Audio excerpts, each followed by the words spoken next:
Hi అందరికీ 79వ స్వాతంత్ర దినోత్సవ శుభాకాంక్షలు. ఈరోజు మనం ఈ వీడియోలో అసలు భారతదేశానికి స్వాతంత్రం ఎలా వచ్చింది, ఎప్పుడు వచ్చింది, ఎందుకు వచ్చింది, ఎవరు తీసుకొచ్చారు అనే ఇలాంటి చిన్న చిన్న విషయాలను ఒకసారి బ్రీఫ్గా చూద్దాం. భారతదేశానికి 1947 ఆగస్టు 15న స్వాతంత్రం వచ్చిందని మనందరికీ తెలుసు. కానీ ఇది ఎవరి నుండి వచ్చింది, ఎవరిచ్చింది అంటే బ్రిటిష్ గవర్నమెంట్ నుంచి వచ్చింది. అప్పుడు ఆ బ్రిటిష్ గవర్నమెంట్ను పరిపాలించే ఆ దేశంలో పరిపాలనలో ఉన్న పార్టీ ఏదంటే లేబర్ పార్టీ. ఆ లేబర్ పార్టీకి ప్రెసిడెంట్గా అధ్యక్షుడిగా ఉన్నది ఎవరై అంటే క్లిమెంట్ అట్లీ. అంటే 1947 ఆగస్టు 15న భారతదేశానికి బ్రిటిష్ గవర్నమెంట్ నుంచి స్వాతంత్రం వచ్చింది. అది ఆ దేశంలో ఉన్నటువంటి లేబర్ పార్టీ నుండి వచ్చింది. అప్పుడు అక్కడి ప్రధాని క్లిమెంట్ అట్లీ. తర్వాత మరి భారతదేశాన్ని ఒక బ్రిటిష్ వారే పరిపాలించారా లేకపోతే ఇంకెవరైనా పరిపాలించారని చూసినట్లయితే భారతదేశాన్ని మొత్తం ఒక 5 దేశాలు లేదా 5 రాజ్యాలు పరిపాలించాయి.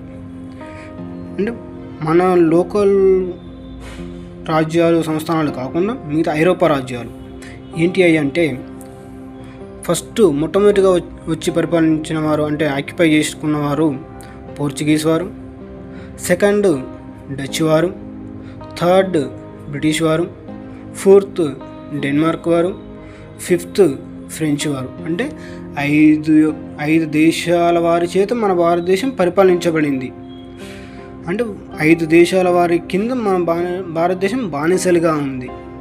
అందులో ఎవరితోని అంత ఎఫెక్ట్ కాలేదు మనకు. కానీ ఈ థర్డ్ టైం వచ్చిన బ్రిటిష్ వారితో మనకు చాలా ఎఫెక్ట్ అయింది. వారే ఎక్కువ రోజులు మనల్ని పరిపాలించడం, బానిసలుగా ఉంచుకొని పరిపాలించడం జరిగింది. బ్రిటిష్ వారు దాదాపుగా 1600 సంవత్సరంలో భారతదేశానికి ఎంటర్ అయ్యారు. కానీ వారి యొక్క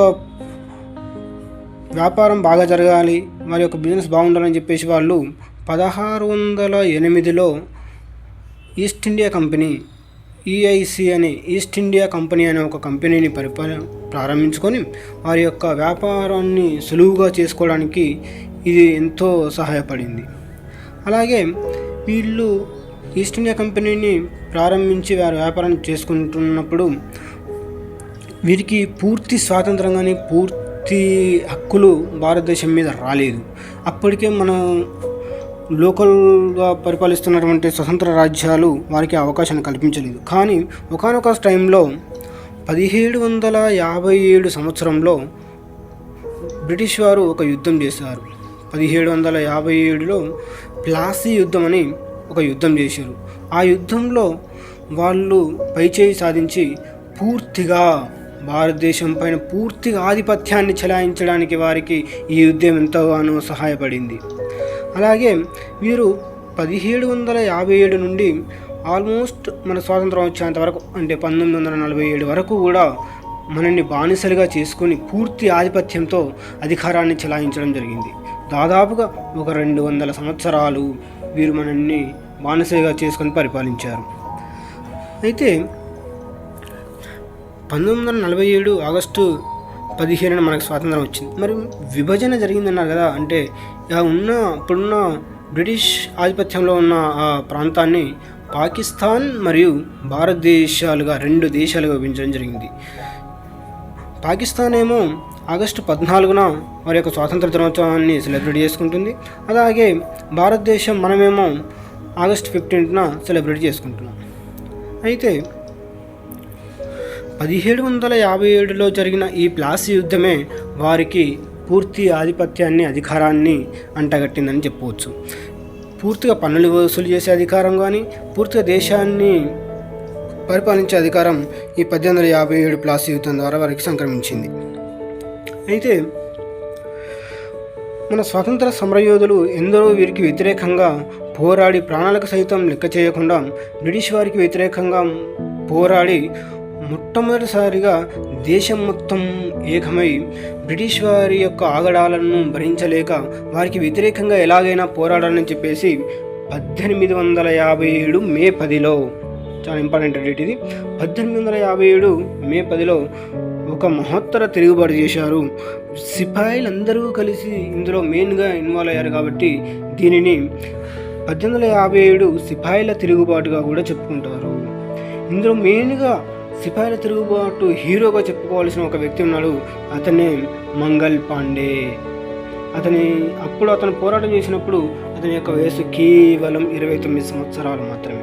అతడు ఎక్కడి నుంచి పోరాటం చేశాడు అంటే బరక్పూర్ పరేడ్ గ్రౌండ్. అతడు కూడా ఒక సిపాయిగా ఉన్నాడు అందులో. అందుకే అక్కడి నుంచి మంగల్ పాండే పోరాటాన్ని స్టార్ట్ చేయడం జరిగింది. తర్వాత మరి ఆగస్టు 15నే ఎందుకు స్వాతంత్రం ఇచ్చారు, దానికైనా స్పెషల్ ఉందా అంటే అసలు యాక్చువల్గా అయితే మనకు 1947 ఆగస్టు 15 కాదు మన స్వాతంత్రం అంటే బ్రిటిష్ గవర్నమెంట్ డిసైడ్ చేసిన డేట్ ఏందయ్యా అంటే 1948 జూన్ లోపు ఎలాగైనా భారతదేశానికి స్వాతంత్రం ఇవ్వాలని చెప్పేసి ఒక డేట్ను ఫిక్స్ చేసుకున్నారు వాళ్ళు.